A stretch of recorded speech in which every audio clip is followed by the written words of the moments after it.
Mnamo tarehe 30 mwezi Septemba mwaka 2002, kiongozi wa kijeshi wa Burkina Faso aitwaye Luteni Paul Henri Damiba, ambaye ndo alishika kiti cha urais, aliondolewa madarakani katika mapinduzi ya pili ya nchi hiyo yaliyofanyika ndani ya mwaka mmoja. Mapinduzi ya kwanza yalitokea mnamo tarehe 24 mwezi Januari mwaka 2022, ambapo jeshi la Burkina Faso likiongozwa na Luteni Paul Henri Damiba lilimuondoa madarakani rais wa nchi hiyo ambaye alichaguliwa kidemokrasia, yaani na wananchi. Rais huyu aliitwa Roch Kabore, ambaye alitawala kwa zaidi ya miaka 6. Kabla ya mapinduzi hayo kutokea, inadaiwa kuwa kulitokea na machafuko ya siku kadhaa katika mji mkuu wa nchi hiyo, na baada ya machafuko hayo hatimaye Luteni Paul Henri Damiba alifanikiwa kumuondoa madarakani rais wa nchi hiyo bwana Roch Kabore. Hivyo Paul Henri Damiba akawa ndo rais rasmi wa nchi hiyo baada ya mapinduzi hayo kufanikiwa. Na kwa mujibu wa vyanzo mbalimbali, inaelezwa kuwa sababu ambayo ilisababisha mapinduzi hayo kutokea ni kutokana na ukweli kwamba tangu mnamo mwaka 2015 Burkina Faso ilikumbwa na wimbi kubwa sana la ghasia zinazohusishwa na wapiganaji wa waasi wanaoshirikiana na kundi la Al-Qaeda na ISIS. Makundi haya ya waasi yanadaiwa kuua maelfu ya watu na zaidi ya watu milioni 2 walikimbia makazi yao. Hivyo hiyo ndo sababu ambayo inadaiwa kusababisha bwana Roch Kabore kupinduliwa madarakani, kwa sababu walishindwa kupambana na kuzuia uasi huo. Na inadaiwa kuwa Ibrahim Traore alikuwa ni sehemu ya kundi la maafisa wa kijeshi waliounga mkono mapinduzi hayo. Baada ya mapinduzi hayo kufanikiwa, Luteni Paul Henri Damiba akawa ndo kiongozi wa nchi hiyo ya Burkina Faso, na inadaiwa kuwa na yeye alishindwa kuzuia uasi wa wanajihadi ambao ulikuwa ukiendelea katika nchi hiyo ya Burkina Faso. Wafuasi wengi sana wa mapinduzi ya Januari mwaka 2022 wakiongozwa na Captain Ibrahim Traore hawakuridhishwa na utendaji wa kiongozi huyu.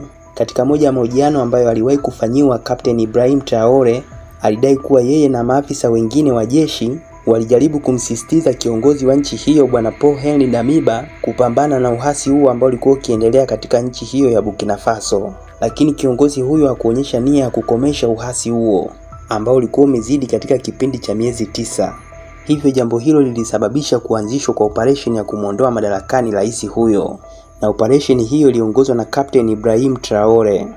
Baada ya machafuko ya siku kadhaa katika mji mkuu wa nchi hiyo, mnamo tarehe 30 mwezi Disemba mwaka 2021, Captain Ibrahim Traore alifanikiwa kumpindua rais wa nchi hiyo bwana Paul Henri Damiba. Hivyo captain huyo akachukua mamlaka na akajitangaza kuwa mkuu mpya wa harakati za kizalendo za huko Burkina Faso. Ilipofika tarehe 6 mwezi Oktoba mwaka 2022, katika jukwaa la kitaifa lililojumuisha takriban wajumbe 300, walimchagua Ibrahim Traore mwenye umri wa miaka 34 kuwa rais wa mpito wa nchi hiyo, hadi pale ambapo uchaguzi wa kidemokrasia utakapofanyika mnamo mwezi Julai mwaka 2024.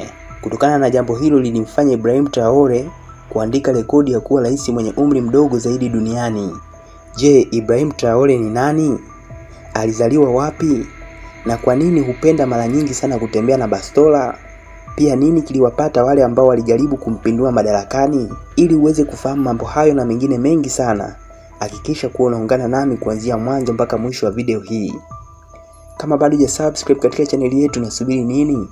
Hakikisha kuwa una subscribe kisha unabofya alama kengele ya notification, kwani kwa kufanya hivyo utaweza kupitwa na video zetu zenye lengo la kukuburudisha na kukuelimisha. Mimi naitwa Dennis Jenson, hapa kazi tu. Ibrahim Traore alizaliwa mnamo tarehe 14 mwezi Machi mwaka 1988 huko Bondukuyu, magharibi mwa Burkina Faso, na inaelezwa kuwa alipata elimu yake ya msingi huko Bondukuyu, na baada ya kumaliza elimu yake ya msingi alikwenda kujiunga na elimu ya sekondari huko Bobudiaso. Inadaiwa kuwa pindi alipokuwa shuleni alikuwa ni mwanafunzi mpole sana na mkimya. Kuanzia mwaka 2006 alijiunga na chuo kikuu cha nchi hiyo na alikuwa akisomea jiolojia, na baada ya kumaliza masomo yake alikwenda kujiunga na jeshi mnamo mwaka 2010, na alihitimu kama afisa kutoka katika shule ya kijeshi ya George na Monao. Na baada ya kuhitimu mafunzo yake ya uafisa, Ibrahim Traore alipelekwa huko Morocco kwa ajili ya mafunzo ya kupambana na ndege, na baada ya kurudi alifanya kazi hiyo kwa muda mfupi, ndipo ambapo alipohamishiwa katika kitengo cha askari wa miguu huko kaskazini mwa Burkina Faso. Baada ya muda kidogo, Ibrahim Traore na baadhi ya wanajeshi wengine walichaguliwa kwenda nchini Mali kwa ajili ya mission ya kulinda amani katika nchi hiyo. Akiwa huko, kijana huyu alionyesha uwezo mkubwa sana wa kupambana. Inaelezwa kuwa alikaa huko kwa muda na baadaye alirejea nchini Burkina Faso ambako alisaidia katika operesheni dhidi ya waasi wa jihadi. Pia Ibrahim Traore alipigana vita huko Djibo katika mashambulizi ya Otapouano ya mwaka 2019 na alihusika katika operesheni zingine kadhaa za kukabiliana na uasi huko kaskazini mwa Burkina Faso. Katika operesheni hizo zote Ibrahim Traore alionyesha uwezo mkubwa sana, jambo ambalo lilipelekea mnamo mwaka 2020 kupandishwa cheo hadi kuwa nahodha wa jeshi. Katika moja ya mahojiano ambayo aliwahi kufanyiwa, Ibrahim Traore alidai kuwa alikatishwa sana tamaa na uongozi wa nchi yake wa wakati huo, kwani aliona ukosefu mkubwa sana wa vifaa vya wanajeshi, lakini viongozi hao hawakujali chochote kile kuhusu wao na uasi ambao ulikuwa ukiendelea katika nchi hiyo. Ndipo ambapo alianza kuwa msemaji wa wanajeshi waliokaa huko kaskazini mwa Burkina Faso waliokuwa wamekatishwa tamaa na serikali yao. Hivyo jambo hilo lilisababisha kutokea kwa mapinduzi ya kwanza na ya pili ndani ya mwaka mmoja. Baada ya Ibrahim Traore kuwa rais wa nchi hiyo ya Burkina Faso yenye zaidi ya wananchi milioni 16, nchi hii ni mojawapo ya mataifa kadhaa ya Afrika Magharibi yaliyokabiliwa na kiwango kikubwa cha njaa katika kipindi cha miaka 6, na inadaiwa kuwa watu wengi sana walifariki kutokana na njaa. Mnamo mwezi Februari mwaka 2023, serikali ya Ibrahim Traore ilifukuza vikosi vyote vya Ufaransa ambavyo viliwasaidia kupambana na waasi huko Burkina Faso kwa madai kuwa alikuwa akishirikiana na waasi hao. Ilipofika mwezi Aprili mwaka huo 2023, Ibrahim Traore alitangaza uhamasishaji wa jumla wa watu kusaidia jeshi la Burkina Faso ili kuweza kupambana na uasi, na inadaiwa kuwa vikosi vya waasi vilikuwa vikiendeleza kuongeza mashambulizi yao. Katika moja mkutano ambao ulifanyika katika mji mkuu wa Burkina Faso, rais wa nchi hiyo Ibrahim Traore aliahidi hadharani kwamba atateka maeneo yote ambayo yamedhibitiwa na waasi. Pia aliendelea kwa kusema kuwa hakutokuwepo na mazungumzo hadi pale ambapo uasi huo utakapokomeshwa. Mnamo mwezi Mei mwaka 2023, rais huyu alidai kuwa anatilia shaka mpango wake wa kurejesha demokrasia mnamo mwaka 2024. Pia aliendelea kwa kusema kuwa uchaguzi hautofanyika mpaka pale ambapo waasi watakaporudishwa nyuma na hali ya usalama itakapoboreshwa. Mnamo tarehe 26 mwezi Septemba mwaka 2023, waasi pamoja na maafisa kadhaa wa jeshi la Burkina Faso walijaribu kumuondoa madarakani Ibrahim Traore, lakini hawakuweza kufanikiwa. Na hili ndio lilikuwa jaribio la kwanza la mapinduzi ya kijeshi lililoshindwa katika nchi hiyo ya Burkina Faso, kwa sababu majaribio mengine yote yaliyotokea hapo nyuma yalifanikiwa.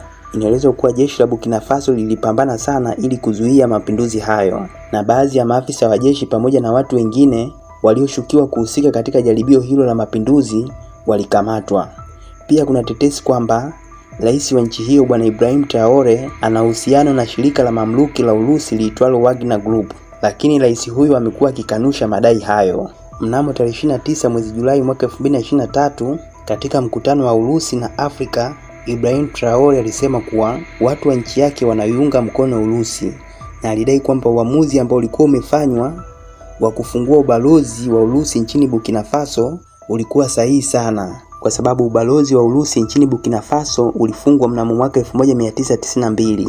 Pia inadaiwa kuwa baada ya rais huyu kuingia madarakani amekuwa akidhibiti mawasiliano yake, na mara zote pindi ambapo hutembea huonekana akiwa na bastola.